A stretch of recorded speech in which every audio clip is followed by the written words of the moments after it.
Yes, reka ngusuze kandi nkwifurize kugira ibihe byiza, nizere ko umeze neza, nizere ko weekend uri kuyinjiramo neza. Umeze ute? Twizere ko umeze neza, ariko kandi niba utameze neza wihangane, muri ubu buzima niko bigenda, hari igihe byanga ariko ntabwo biba bisobanuye ko bibaye iherezo.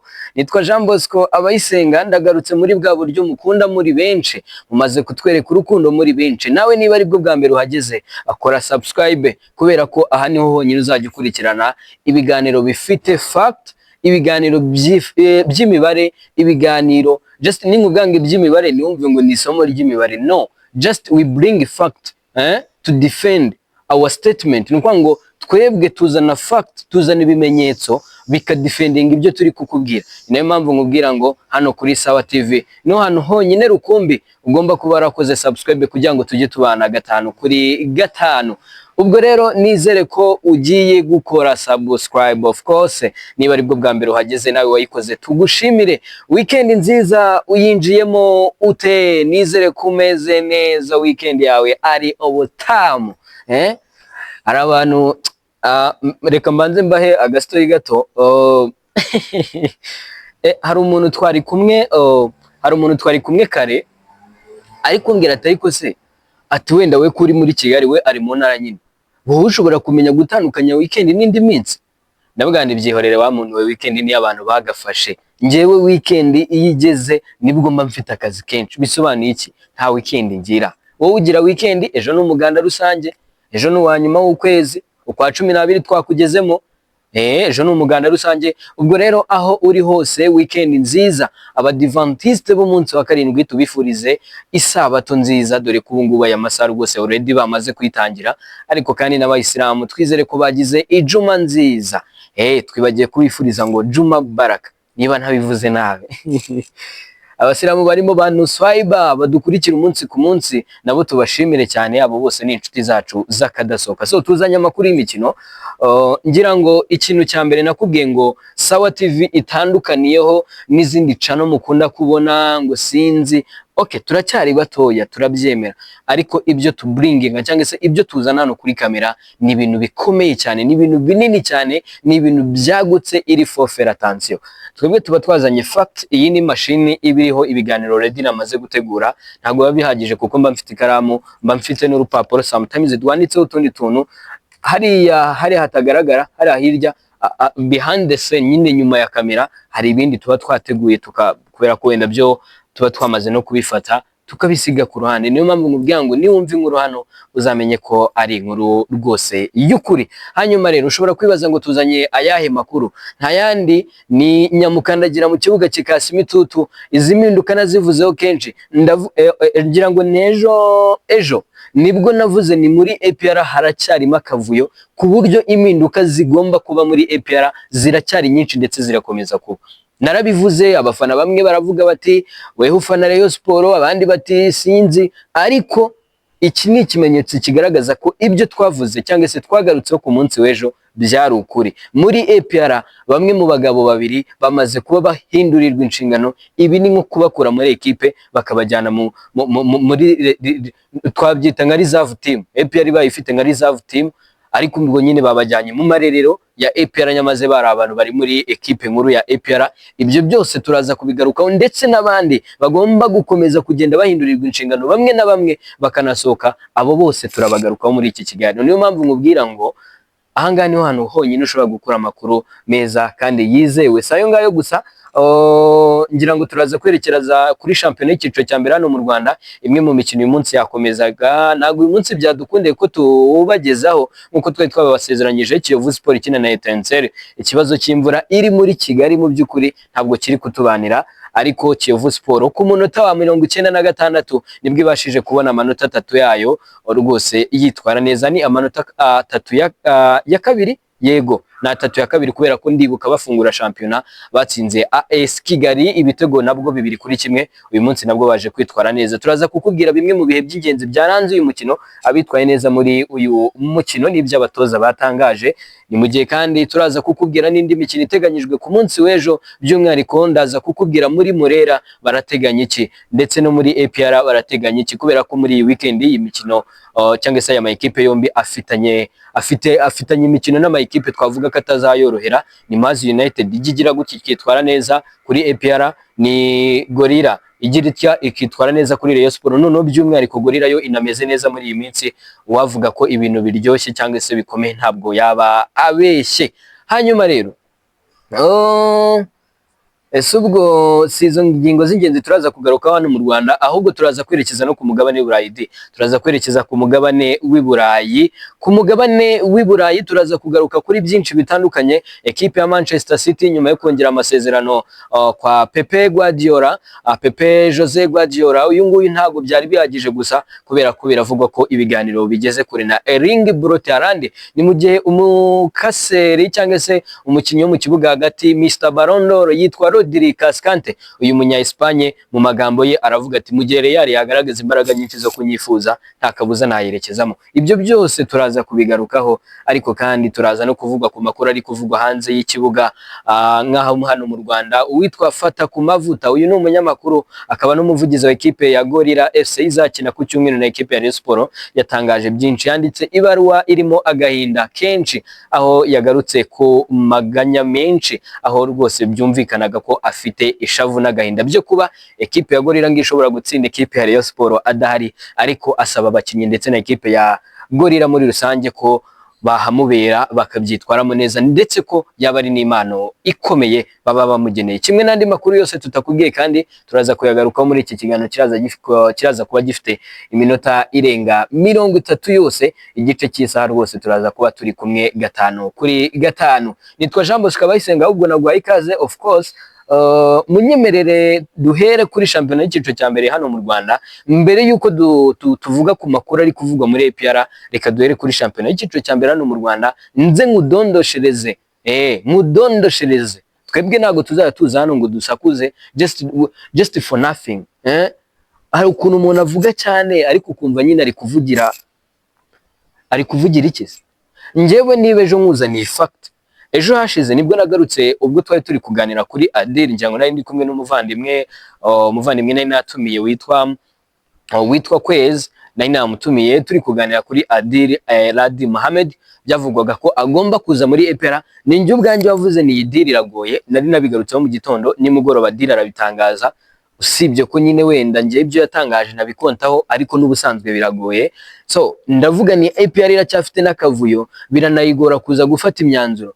Ngiye inama nanayigira nituze n'uyu mutozi mugumane, wenda nibigera mu kwa mbere bisa naho umwaka urangiye ibibazo biri kugenda bijya ku ruhande, barebe ko bazana undi mutoza. Naho nibakomeza kwiruka muri ibi bintu barahindura ubuyobozi, bahindura umutoza n'abakinyi babageremo, usange ekipe igiye gutanga umusaruro twavuga ngo wanawo urumva. So ni nayo mpamvu ngewe ikintu kimwe rukumbi ngiye nanagarukaho, navuga ngo cyo kwibanda uyu munsi wa none ni ekipe ya APR rwose idatuje pe. So ariko mbere gato yuko tubyinjiramo cyane mbabwira byinshi bitandukanye, ngira ngo ni ekipe ya Kiyovu Sport mu kanya kashize, ni mu minota mike ishize rwose, umukino mu masaha y'isa 11 wari uri kugenda urangira, kuko watangiye mu masaha y'isa 9 mu mvura rwose ari kuri Kigali Pele Stadium. Gusa umukino ugezemo hagati imvura igenda icishamo make nyine igenda igaruka, ari imvura nyine ubona n'umukino nyine twavuga ko wari ukomeye ku mpande zombi.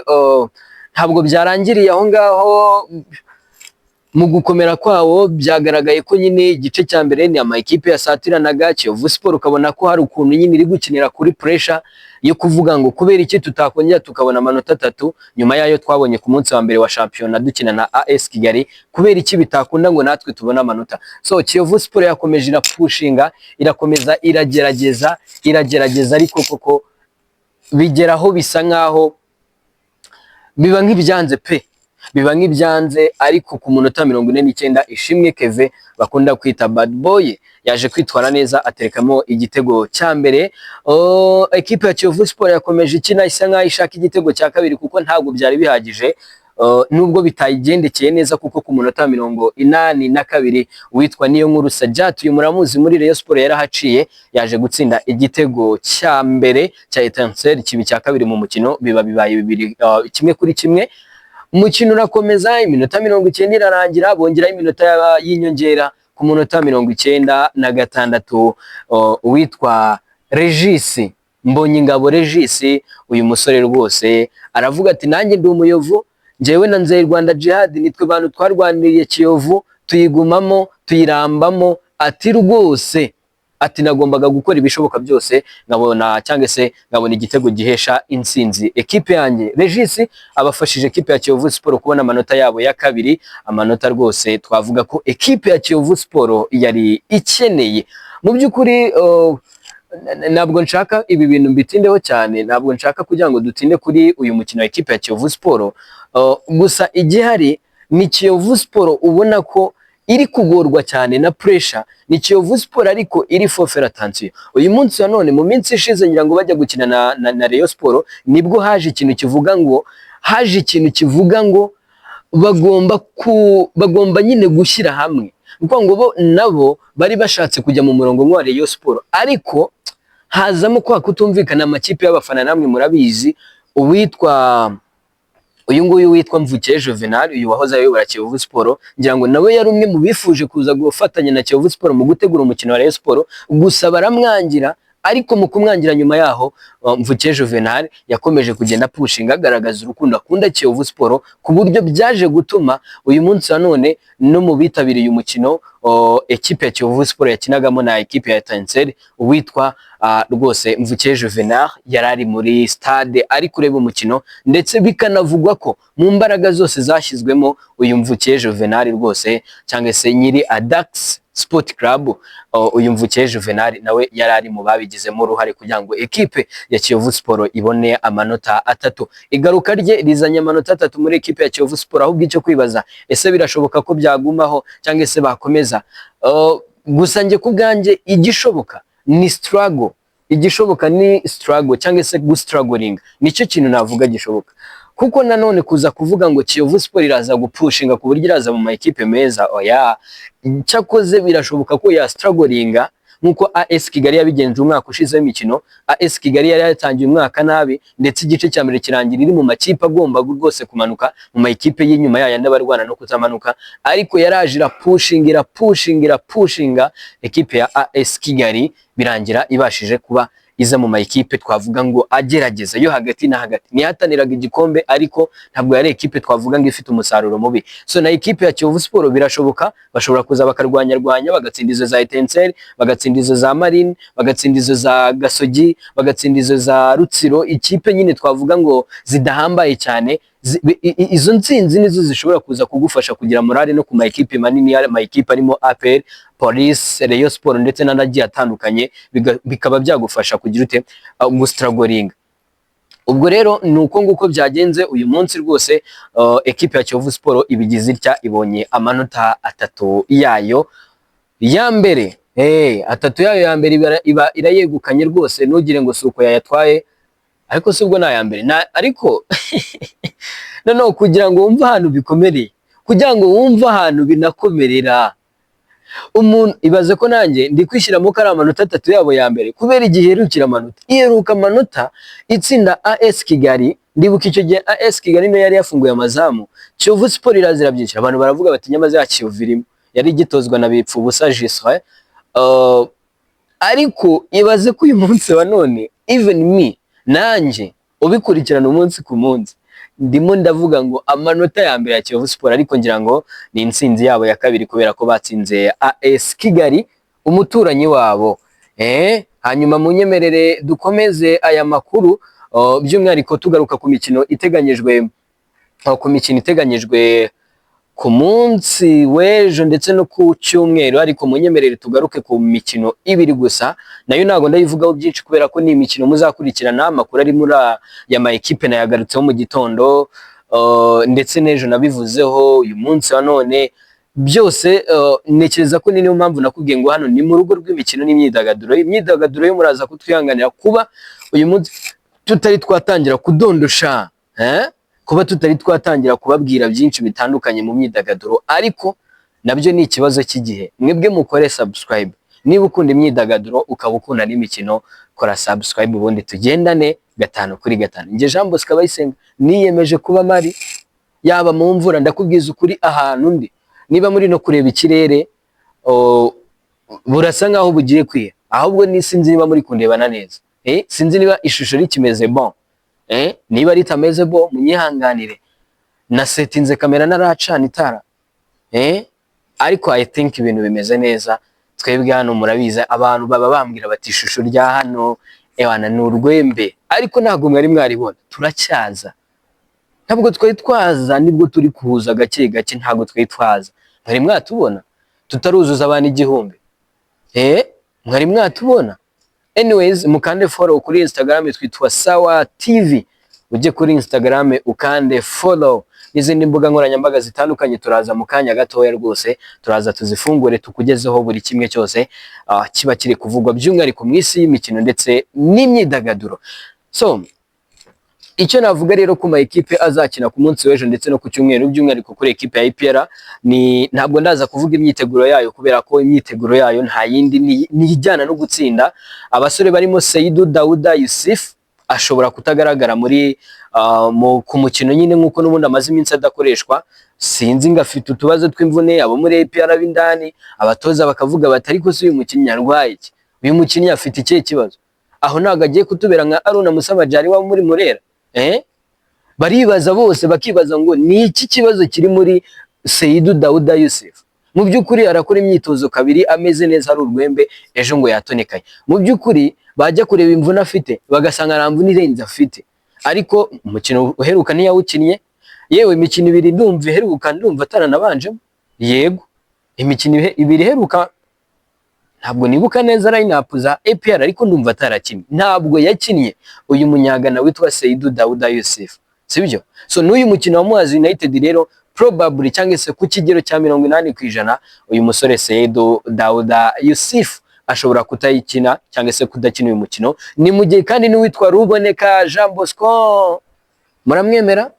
Gatsibo boy, Ruboneka Jean Bosco, numvishe Bombo Shokora, Rugangura Axel akunda kumwita ngo ni Rukubi Nkondo. Uyu rero Ruboneka Jean Bosco ashobora kutagaragara ku mukino equipe ya APR igomba kuba yakiramo equipe ya Muhazi United. Ni umukino uteganyijwe ku munsi w'ejo, mbibutsa ko ni umukino ugomba kuba ku munsi w'ejo ku isaha 12. Ni umukino muzakurikira hano kuri Sawa TV guturuka ku isaha y'isa 10. Update zose, ibiganiro n'abafana, ibiganiro n'abanyamakuru, update zose zishoboka zose izarizo zose muzazikurikira hano kuri Sawa TV. Mbibutsa ko nyine hano tugiye kuba umwami wa live, ibiganiro bigaragara, ibiganiro bya live, ama event agiye atandukanye mu myidagaduro ndetse no mu mikino. Mana nyagasani dore aho nibereye, niyo mpamvu mba ndi kukubwira niba utari gukora subscribe kuri iki kiganiro cyangwa se n'ibindi biganiro bitambutse byose ukaba warashoboye kubireba ariko ukaba utarakora subscribe, ntago nza akantu nakubwira kabisa. Nakubwira ni komeza unangire umutima, komeza unangire umutima. Twebwe nta gahunda yo guhagarara dufite, kugira ngo nabyemere ntago umuntu aba afite gahunda yo guhagarara. Man, ibi bintu bisaba kubitegura. Uyu munsi none ndi gukora ikiganiro murakireba muri abantu 100, ariko I can't, ntago nshobora gucika intege kubera ki tuba tuhateguye, sibyo? Ibi byose kugira ngo ishusho rigaragare neza n'ibikoresho, izi mikro kugira ngo amajwi aze neza rwose. Ngira ngo uyu munsi muri no kubyumva ko hari abantu bamaze iminsi bambwira ngo urumva ngo background yawe ngo ibirimo amajwi, urumva nyine kubera dutuye mu mujyi hari n'igihe bumva amajwi yandi ku ruhande cyane. Ariko uyu munsi wa none aya majwi yandi ngira ngo nimumbekere, yego nyine niyaburamo kubera ko turi muri Kigali, aha turi ntago ari muri biro yacu, tuba twe dukorera kuri tere, ni nawo umwihariko wacu, dukorera kuri tere. Uyu munsi nk'ahantu ndi gukorera ni muri Kaminuza y'u Rwanda ya Gikondo campus, abahazi nyine ahitwa bakunda bahitaga ngo iki SFB, yego niho uyu munsi none turi gukorera. Ariko undi munsi dukorera Kicukiro, undi munsi tugakorera kuri stade, undi munsi tugakorera hehe, muzagenda mutubona nandi hirya no hino hagiye hatandukanye. So APR ngira ngo nayo makuru agiye arimo, ni ayo makuru arimo rwose yo kuba nyine uwitwa Seydou Dauda ndetse na Ruboneka Jean Bosco bamwe mu bakinnyi bagenderwaho muri APR bashobora kutagaragara muri uyu mukino ekipe ya APR izaba yakiriyemo ekipe ya Muhazi United. Umwibutsa ko mu mikino 5 ya champion ekipe ya APR FC yakinnye yatsinzemo 2 inganyamo 2 itsindwamo 1. Yego yatsinzemo 2 itsindwa inganyamo 2 itsindwamo 1. Yabonye amanota ubwo nangahe 6, 7, 8, hanyuma itakaza amanota ngahe. Ayo manota ni menshi, atakaje amanota 7 iri fofera. Attention ndakubwiza ukuri, APR nibwo bwa mbere babibayo, ntago ari ibintu biba bisanzwe bibaho. So ngira ngo nibyo ngibyo twagarukaho, ibindi tuzabigarukaho ku munsi w'ejo mu gitondo cya kare. Turaza kukubwira andi makuru ari muri APR by'umwihariko arabagezweho. Ndabana amaze no kubona raporo ivi Shyorongi, ntabwo ndabona raporo ivayo kubera ko tuba dufiteyo communication, tuba twagize abo dutuma uyu munsi none aka kanya ntabwo nari nabona raporo yaho. Ni nayo mpamvu nirinze kujya byinshi ngarukaho kugira ngo byose tuze kubigarukaho mu gitondo. Hanyuma muri Murera mwishaka gufata ekipe yitwa Gorilla ni ya kabiri ifite amanota 15. Ku mbuga nkoranyambaga zabo bapostinze ngo turaba kabiri dufite amanota 18. Barongera baravuga bati nta gahunda dufite yo gusubira inyuma, atahubwo iki turaje inshinga ni ukwegera imbere, ni ukujya imbere. Bayita Gorilla ngo igomba gufata ekipe yitwa Murera ngo igahondagura. Ni mu gihe Murera nayo iri kuvuga iti ibyo bivugisha byose, ibyo bavuga byose, Murera yo iravuga iti ntibishoboka. Amanota mwaburiye ku yandi ma ekipe ntabwo muzayabona kuri Murera. Ikipe itarasaruye amanota mu myaka yashize ngo ikure y'amaso kuri Murera, ngo ekipe itarabonye amanota mu myaka yashize za 2023, nuko ngo sezo 2023-2024 ikipe itarayikuye amanota muri 2022-2023 ikipe itarayikuye amanota ngo yihanagure. Bayita Murera. Uwitwa Paul Muvunyi, abitwa ba Tadeyo ni perezida nyine, abitwa ba Rwagacondo, abitwa ekipe ya Murera yo irakubwira iti ikipe itaratubonye amanota mu myaka yashize, ikipe itaradutsinze dutozwa na Yameni Zerifani, ikipe itaradutsinze dutozwa na Bawade, ikipe itaradutsinze dutozwa n'abandi bagiye batandukanye, ikure y'amaso kuwitwa Roberto Concalves de Carmo, Mr TikTok akanyuza hasi pass, Adama Bagayo gafata baragenda fontore magake gake. Murera irakubwira ngo nta kipe nimwe muri shampiyona ibi bintu APR yivugishwa ngo yakoze unbeaten run y'imikino 50, ati nitwe dutahiwe. Bayita Murera isaro ry'Inyanza, ekipe y'Imana. Hari ubwo ikina n'ubwo waba utayikunda ukabona umupira wayo ukavuga ati cyakoze iyi niyo kipe. Rayon Sport rero ngo igomba gufata Gorilla ngo igahondagura. Nahoze mbona witwa Faustinho bakunda kumwita ngo ni umunyamakuru ngo ni w'ingoma mashyi ya Rayon Sport. Faustinho nahoze mbona apostinga ibaruwa yafata ku mavuta, ngira ngo ni nayo turahita twerekezaho mbere yuko duhita twambuka ku mugabane w'Uburayi. Nahoze mbona Faustinho apostinga ati my brother afata ku mavuta, ati munyihanganire, ati mu by'ukuri rwose ati ndakumva cyane, ati nta nubwo nejejwe no kuba uri mu buroko, ati Imana ikomeze igushyigikire, ati komeze ibe hamwe nawe, atariko ati ibyo wigira byose, ati ibyo bintu byo kuba ngo Murera ngo itsindwe oya, ati reka ati uramenye tununyobye, fata ku mavuta. Faustin Nyamugeni ni uramenye, ati rwose uri inshuti yanjye urabizi, ati ndakwifuriza kuva muri ubwo buroko urimo, atarika akantu ko kuvuga ngo Murera isaro ry'Inyanza itsindwe, ibyo byo ntibibaho. Bayita Murera, ikipe irakunzwe. None ikikubwira abantu bayikunda kenshi baba bari proud yabyo. Abafana ba Murera man no mu bihe bibi baba bari proud y'ibyo barimo. Bayita isaro ry'Inyanza Rayon Sport. Hanyuma ngira ngo ntabwo nasorezaho, navuze nyine gato kuri fata ku mavuta. Fata ku mavuta yanditse letere irimo amaganya menshi avuga ati rwose agahinda rwose, ati aho ndi nyine. Hari ukuntu umuntu akwandikira letere ukumva ari gushaka kukubwira ko ameze neza, ariko uburyo none ari gushaka kubikubwiramo ukumva nyine katameze neza. Ati rwose, ati ndamahoro, ati meze neza hano mu buroko, ati ndaho ndashima Imana, ati nasanzemo abakunzi benshi ba Gorilla, ati mu by'ukuri ku bakunzi ba Gorilla, abakinnyi, abayobozi ndetse n'abandi benshi bagiye batandukanye, nyine umuryango mugari wa ekipe ya Gorilla, ati ni ibintu bingoye cyane kuba uyu munsi none tugiye gukina na Rayon Sport n'ahari, atariko muzahambere, ati muzatsinde Murera, ati niyo mano ikomeye mwaba mumaye muri ibi bihe ndimo bitoroshye, ati niyo mano nakishimira, ati n'abantu bari hano muri gereza bambonye, ati bose bafana ekipe ya Gorilla, ati bambwiye ko bakunda Gorilla cyane cyane cyane.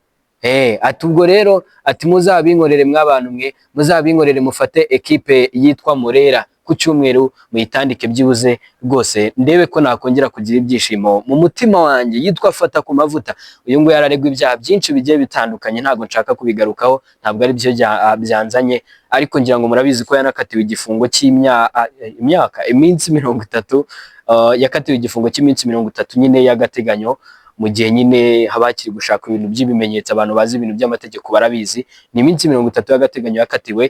Ubwo rero Fata ku Mavuta, reka turebe ko ibyo yifuza rwose wenda ikipe ya Gorilla yagira gutya. Uwitwa Rutanga Eric Kamotera, muramwibuka muri Murera atera kufura za zindi zigenda, muzamubaze Gor Mahia na Yanga. Ubundi Rutanga Eric uramutse umubajije umufana wa Yanga niwe wamumenya, umufana wa Gor Mahia yo muri Kenya, umufana wa ekipe ya APR, izo kipe yahuraga nazo yari kuraga mu twadukufura tugenda gutya, kamwe kagenda gakaraga kakagenda kakazenguruka. Hari ukuntu ekipe yubaka urukuta kwako niba bagiye gutera kufura nk'umunyezamu ari kubakisha urukuta, naho ugasanga nk'umukinnyi, hari abakinnyi b'abahanga, Messi nazizi kufura ageza akunda kuzitera, Cristiano we akunda gutera ibintu bigenda gutya, ewana ku buryo kigukozeho. Igikufura cya Cristiano iyo yakirengeje urukuta, niba uri umunyezamu ni wagafata, ni wagifata.